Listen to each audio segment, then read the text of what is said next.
학생 여러분 안녕하세요. 대입 전문 대치 로고스 멘토 학원입니다. 2016학년도 대입 논술 전형 대학별로 하나하나 살펴보고 있는데요. 가나다 순으로 진행하다 보니까 벌써 한양대에 도달했군요. 전형 명칭은 논술 전형이다, 이렇게 심플하게 명칭을 합니다. 상위권 대학으로 이제 학생들의 관심이 높고 인기도도 높은 대학이죠. 수능 최저도 없는 대학. 근데 이제 학생부 종합전형 같은 걸 논술 전형에 일부 도입한다고 해서 궁금증도 많고 걱정도 많은 대학입니다. 어쨌든 모집 인원은 520명으로 많지도 적지도 않습니다. 전형 방법 한번 볼까요? 논술이 50%, 학생부 50%다 보니까 학생부의 비율이 상당히 높아 보입니다. 게다가 학생부 교과는 전혀 반영을 하지 않습니다. 이렇게 학생부 교과를 반영하지 않는 대학은 논술 실시대학 가운데 유일한 한양대뿐이에요. 그리고 비교과만 종합적으로 평가한다는 건데, 이렇게 비교과를 좀 종합적으로 평가하는 대학에 성균관대가 하나 있습니다. 그리고 또 이제 특이한 대학 가운데 서울시립대 같은 경우 학교장 추천으로 해서 1단계 논술 100%, 하지만 2단계는 또 학생부 교과가 반영되죠. 그렇게 이제 특이한 대학들이 일부 있긴 한데, 학생부 교과를 전혀 반영하지 않는 대학은 어쨌든 한양대밖에 없습니다. 그러면 이 비교과를 종합평가한다는 것이 무엇인가도 한번 좀 살펴보겠습니다. 전형 총점은 1000점 만점인데 논술 50%니까 500점, 비교과, 학생부 비교과 500점, 기본점이 없어요. 그러다 보니까 이 학생부 비교과에서도 점수폭이 엄청 벌어지지 않겠느냐 이제 걱정을 하죠. 근데 이제 전형 계획에 보면 이렇게 되어 있습니다. 주로 학생의 성실도에 치중하여 평가한다. 얼마나 추상적인 말입니까? 그렇죠? 그 이제 입학처의 담당자하고도 통화를 해봤는데, 출결 3일을 넘어서지 않으면 만점, 봉사활동 20시간 넘어가면 다 만점입니다. 행동특성과 종합의견이라고 하는 것은 담임선생님이나 아니면 교과 담당 선생님의 어떤 기록인데, 그 선생님들이 거기다 부정적인 평가를 요새 넣지 않습니다. 그렇죠. 대입에 지대한 영향을 미치는 부분이기 때문에 부정적인 얘기를 넣지 않거든요. 이런 부분은 긍정적인 얘기가 대부분 들어있을 수밖에 없습니다. 그런데 이제 그 수상실적이라든지 그 밖에 어떤 대회에 참여했다든지 독서 기록이라든지 이런 부분을 보지 않는다고 하거든요. 담당자 말이. 그렇다고 한다면, 그러면서 하는 얘기가 어쨌든 성실도에 치중한다는 겁니다. 성실도에. 그 얘기는 결국 뭐냐면, 학생부에 특별히 부정적인 요소가 없는 한 좋은 점수를 전반적으로 주겠다는 얘기예요. 최저점 0점으로 되어 있지만 전반적으로는 긍정적인 평가에서 만점에 가깝게 점수를 줄 것이 거의 예측이 됩니다. 그런데 왜 이런 일을 하고 있느냐? 요새 교과부에서 학교생활 정상화라고 해가지고 학생부 반영을 높일 것을 계속 압력을 넣고 있죠. 그러다 보니까 한양대가 머리가 참 좋아요. 영악한 겁니다. 이렇게 해서 학생부의 비율을 굉장히 높인 것처럼 만들어 놓고, 실제적으로 점수를 줄 때는 비교과분에 전반적인 긍정적 평가를 주고 논술에서 당락을 좌우하겠다, 이런 얘기입니다. 그런 의도를 어느 정도 우리는 간파할 수 있어요. 참고로 2013년 2월 졸업생을 포함해가지고 그 이전 졸업자는 학생부의 내용이 그만큼 섬세하지 않기 때문에 논술고사 성적으로 학생부 점수를 산출하겠다, 대체하겠다, 이런 얘기죠. 그리고 이제 특이한 거 하나는, 교과 부분에 대한 얘기가 이제 얼핏 있습니다. 그 전형 계획에. 계열별로 관련 교과를 확인해가지고 이수한 걸 확인해서 국수형 말고 사회 쪽에 치중되어 있다면 문과니까 자연계 교차 지원을 허용하지 않겠다는 거고, 과학이 주로 있으면 이과일 거니까 인문계 교차 지원을 허용하지 않겠다는 얘기입니다. 어쨌든 교차 지원이 쉽지 않다는 걸 알아두고요. 학생부보다는 논술에 의해서 모든 것이 결정된다라고 생각하면 크게 문제되진 않습니다. 그렇다면 이제 논술고사가 당락을 좌우하는 요소일 텐데요. 인문계, 상경계, 자연계별로 해가지고 75분 줍니다. 작년부터 이렇게 하고 있는데 상당히 시간수가 적죠. 대체로 이제 120분 주는 대학도 있고 100분 주는 대학도 있고 90분 주는 대학도 있습니다. 가톨릭대 의예과 같은 경우는 뭐 150분을 주기도 해요. 자, 이제 75분 주다 보니까 그만큼 시간은 짧은데 그 대신 문항이 적습니다. 그리고 자수도 적어요. 인문계 같은 경우는 한 문제 천자, 100점 만점입니다. 한 문제 가지고 모든 것이 결정돼요. 상경계 같은 경우는 이제 두 문제인데 수리 논술이 있어서 그렇습니다. 국문서술형 하나 500자짜리 50점, 수리형 50점짜리 하나, 이렇게 섞여 있습니다. 그 다음에 자연계 같은 경우는 이제 두 문제인데 둘 다 수학입니다. 과학은 출제되지 않고요. 각각 50점씩 해가지고 100점 만점입니다. 구체적으로 그 논술고사가 어떻게 되는지 본다면 한양대학교 입학처 홈페이지에 가면 이렇게 친절하게 기출문제, 출제 의도, 합격자 답안 다 있습니다. 인문계부터 볼까요? 오후 1, 2 있는데 둘 다 같은 유형이니까 오후 1만 간단히 보겠습니다. 기출문제 보면 앞에 유의사항 75분 안에 작성하라 뭐 이런 게 있죠. 문제가 있는데 일단 의미를 해석하고 그 다음에 다를 바탕으로 지적하고 그 다음에 마지막으로 자신이 감상한 바를 간략히 소설하라 해서 하나, 둘, 세 가지 사항을 쓸 수 있도록 해놨네요. 천자니까 적당히 분량을 배분해서 학생들이 써야 할 겁니다. 가나다 3편의 제시문이 놓여있고 다 시각자료가 있어요. 그렇죠? 그래서 요 내용을 바탕으로 해가지고 각각 적절한 배분을 해가지고 세 가지 사항을 다 써야 됩니다. 근데 문제는 그렇게 어려워 보이진 않아요. 어려워 보이진 않는데 문제가 쉽다고 무조건 좋은 거 아닙니다. 왜냐하면 이 문제를 바탕으로 해가지고 이제 머릿속에 떠오르는 것을 자기가 이제 두세 가지 정도 쓰고 자신있게 나왔습니다. 그런데 경쟁자들이 자기보다 한두 가지를 더 써가지고 4-5가지를 썼다 라고 한다면 그 친구들에게 밀릴 수밖에 없겠죠. 그렇죠? 그래서 문제가 쉽다고 결코 만만하게 봐서는 안 된다는 점 알아두고요. 출제의도 평가 기준도 있으니까 볼까요? 출제의도와 문제 해설이 있고 평가 내용에 있어서 어떤 식으로 써야 배점이 좋게 나온다는 점도 나와 있습니다. 그리고 내용면과 표현면, 형식상 배점 기준도 여기 나와 있습니다. 그래서 이런 거 참고로 보도록 하고요. 그 다음에 합격자 우수답안 한번 볼까요? 원고지, 이렇게 원고지 형식은 이렇게 돼 있다는 점.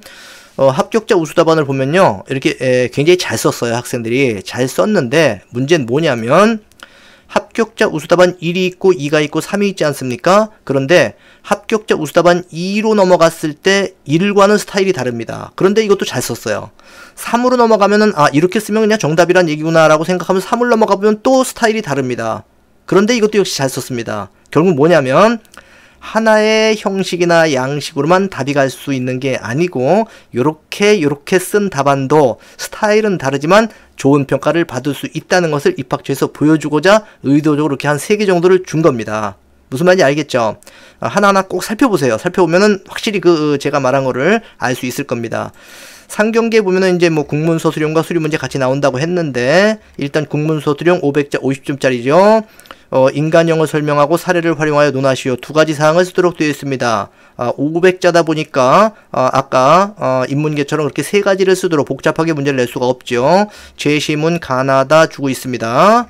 그리고 이제 뒤에 수리문제 50점짜리 행렬 문제네요. 그쵸? 제시문 간단하게 주고 소문항 3개를 주고 있습니다. 이렇게 문제가 역시 어려워 보이진 않습니다. 아까 얘기했던 것처럼 쉽다고 그렇게 만만하게 봐서는 안 된다고 얘기했죠.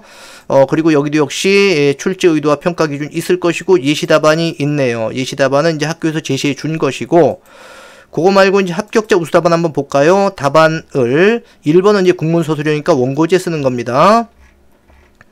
2번 같은 경우 행렬 문제라고 그랬는데 1번, 2번, 3번 이렇게 2단 편집되어 있는 빈칸에 쓰도록 되어 있어요. 수식과 함께 답안까지 정확히 작성을 해야 되겠죠? 그렇죠? 그렇게 해야 된다는 점. 마지막으로 이제 자연계 기출문제 한번 보겠습니다. 자연계 기출문제 역시 75분의 유의사항 나와 있고 수학 2문제라고 그랬죠? 1번 제시문 간단하게 나와 있고 이제 50점입니다. 수열처럼 보이는데 다른 단원도 섞여 있는 그런 문제들이네요. 그렇죠? 그 다음에 2번 벡터 문제로서 50점 만점. 벡터가 놓여 있는 걸로 볼 때, 벡터가 나온 걸로 볼 때, 기하 벡터, 수1, 수2, 기하 벡터, 적분과 통계, 적통까지 전부 다 출제된다는 걸 알 수가 있습니다. 자연계니까 그렇겠죠. 그쵸? 출제 의도 평가 기준 한번 참고로 보도록 하고요. 그 다음에 예시답안 학교에서 제시한 것인데, 이 예시답안에 비해서 합격자 우수답안이, 더 좋을 수는 없을 겁니다. 하지만 어쨌든 간에 수식과 답안까지 전부 다 작성을 해줘야 좋은 점수를 받을 수 있다는 거 학생들 알아두고요. 지금 여기 나와 있는 요것은 입학처 홈페이지에 있으니까 지금은 간단하게 살펴봤지만 관심 있는 학생들은 꼼꼼하게 한번 살펴보도록 하기 바랍니다. 자, 이렇게 해서 논술고사의 전반적인 내용을 다 살폈습니다. 다만 한 가지 유의할 점은 자, 인문계 100점입니다. 상경계도 합치면 100점이죠. 그쵸? 자연계도 합치면 100점입니다. 그러면 이 100점인데 전형 총점으로 본다면 논술이 50% 500점 만점이었어요. 그러면 이 점수를 어떻게 할 것이냐? 곱하기 5 해가지고 5배수로 뻥튀기를 한다는 얘기입니다. 그렇죠? 아까 학생부 같은 경우는 어땠습니까? 대체로 좋은 점수, 좋은 평가를 받으면 긍정적인 점수를 주겠다는 얘기였어요. 그쵸? 그게 점수폭을 그렇게 크게 벌리지는 않겠다는 건데 논술 100점 만점으로 채점을 하고 나서 500점 만점으로 뻥튀기를 해서 벌리겠다는 얘기니까 결국은 뭡니까? 논술에서 모든 것이 결정된다. 이렇게 생각하면 큰 문제 없습니다. 알겠죠? 수능 최저학력 기준 없는 거 다 알고 있죠. 이건 뭐 유명한 거니까. 다음에 논술고사 일정 한번 볼게요. 작년도에는 죄송합니다. 원서 접수하고 나서 한 1, 2주밖에 안 돼가지고 9월 말에 시험을 봤습니다. 그런데 올해 역시 또 학교교육 정상화의 취지에 걸맞게 수능 이후로 넘겼습니다. 그래서 수능 본 그 주 주말에 시험을 본다는 점 꼭 알아두세요. 하지만 수능 시험 보고 하루 이틀 만에 성적을 엄청 올리긴 힘들죠. 실력을 올리기 힘드니까 미리미리 준비를 해야 됩니다. 한양대 논술전형 경쟁률 44.7대 1. 물론 50대 1 넘어가는 학교도 있긴 하지만 요 정도면 평균적으로 볼 때 논술전형 실시한 대학 가운데 경쟁률은 상당히 높은 편에 속합니다. 한번 구체적으로 볼까요? 한양대학교 UA나 진학사 스마트 경쟁률이나 그 파워 경쟁률에 가면 이렇게 전형별 경쟁률이 다 나와 있습니다. 우리는 논술 전형 보고자 하는 거니까 볼게요. 44.7대 1이었죠. 그쵸? 공과대학 같은 경우 전반적으로 20대 1, 30대 1, 40대 1, 50대 1 일부 넘어간 학교도 있군요. 하지만 그렇게 높진 않습니다. 간호학과의 경우는 인문계가 높고 자연계가 낮습니다. 그리고 이제 인문대학 사회과학대로 넘어가면서 경쟁률이 엄청나게 올라가고 있군요. 그쵸? 미디어 커뮤니케이션 학과 110.38대 1까지 올라가고 있네요. 그리고 이제 다시 이과 쪽 자연과학대로 넘어가면서 조금 경쟁률이 낮아졌다가 다시 문과 쪽으로 가면서 높아집니다. 전반적으로 봐서는 문과가 높고 이과가 낮은 것은 대부분 알고 있죠. 그쵸? 그런고 이제 사범대학으로 가면서 또 다시 높아지고 있습니다. 그런데 수학교육과는 그렇게 높지는 않군요. 그렇죠? 다시 생활과학대학으로 가면서 생활과학대학은 보니까 인문계, 자연계들이 섞여 있는데 인문계는 높고 자연계는 낮은 편입니다. 연극영화과가 전통적으로 높은 건 학생들이 대부분 알고 있고요. 어쨌든 44.70대 1 그렇게 경쟁률이 만만한 게 아니기 때문에 우습게 생각하면 안 됩니다. 자, 그렇게 알고 있고 경쟁률 말고도 또 다른 입시 결과들이 있나 볼까요? 충원율이 있군요. 충원율이 있는데 충원율이라는 것은 이제 예비 합격자에서 얼만큼 더 이제 합격을 했느냐 이 얘기입니다. 2013, 2014, 2015 건설환경공학과 같은 경우 보니까 작년도에 50% 충원율. 쉽게 말해서 정원이 10명인데 50% 충원됐다면 예비 5번까지 합격했다는 얘기죠. 여기가 제일 높군요.